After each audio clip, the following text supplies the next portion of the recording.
Great job, Elise. One to go, and that's our valedictorian for this year. So please welcome to the stage your valedictorian, Allison Yancey.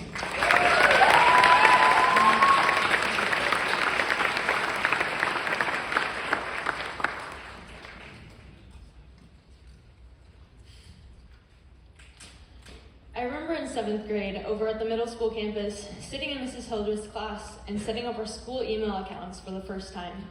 They consisted of our first name, last name, and the number 23. Someone asked what the 23 was for because it seemed like kind of a random number. We were all astonished to learn that that was our graduation year. It seemed so far away at the time, but here we are. It seems like time has flown by, but at the same time, like it's taken forever to get to this moment. So congratulations, class of 2023, on making it to graduation night. I'd like to start off with some thank yous. First and foremost, thank you all for taking the time to be here with us tonight to celebrate the accomplishments of this amazing class.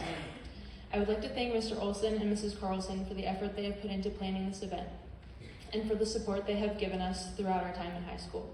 We are truly thankful for all you do.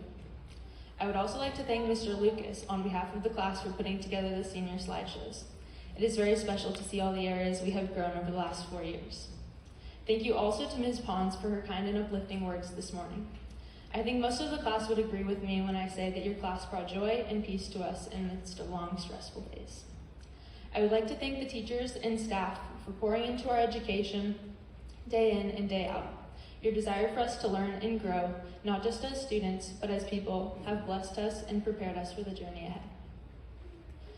On the first day of freshman year, we walked into the building with wide eyes, excited to finally be starting high school. We headed off to the retreat and never looked back, sure that the year ahead would be full of fun new experiences like formal and color wars. And then March came, and it felt like the whole world had come to a stop. We finished out the year with online classes and virtual color wars, but it just wasn't the same.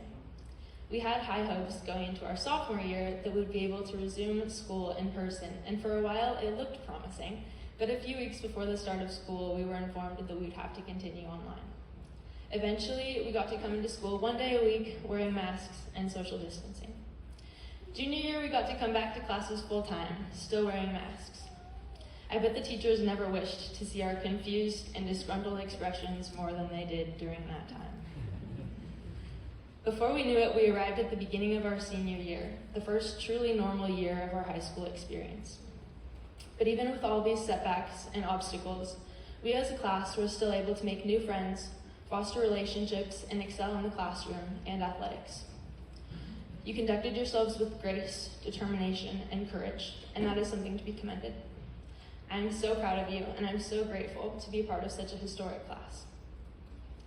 If we've learned anything in high school, it's how to persevere when things don't go the way we want them to.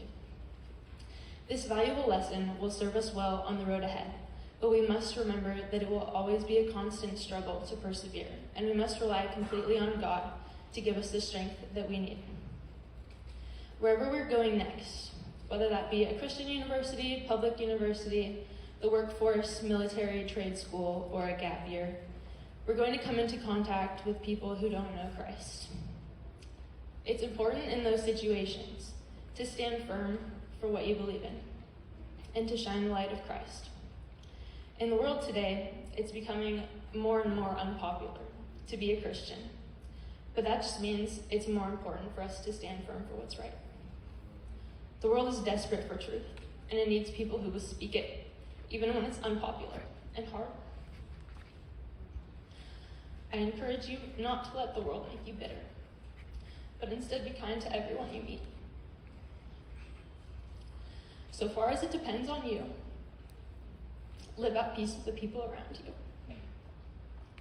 Romans 12:2 says, "Do not be conformed to this world, but be transformed by the renewing of your mind, so that you may prove what the will of God is, that which is good and acceptable and perfect." God has a plan for all of us, and he will make it clear which way you're supposed to go when you put your trust in him. I'd like to close with this verse, Philippians 1, 9 through 11.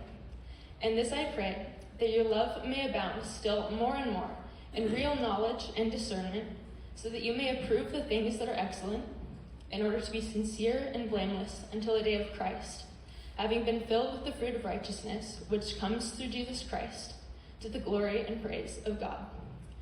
So go into this next phase of life with joy and the peace of God, and may God bless you in all that you do.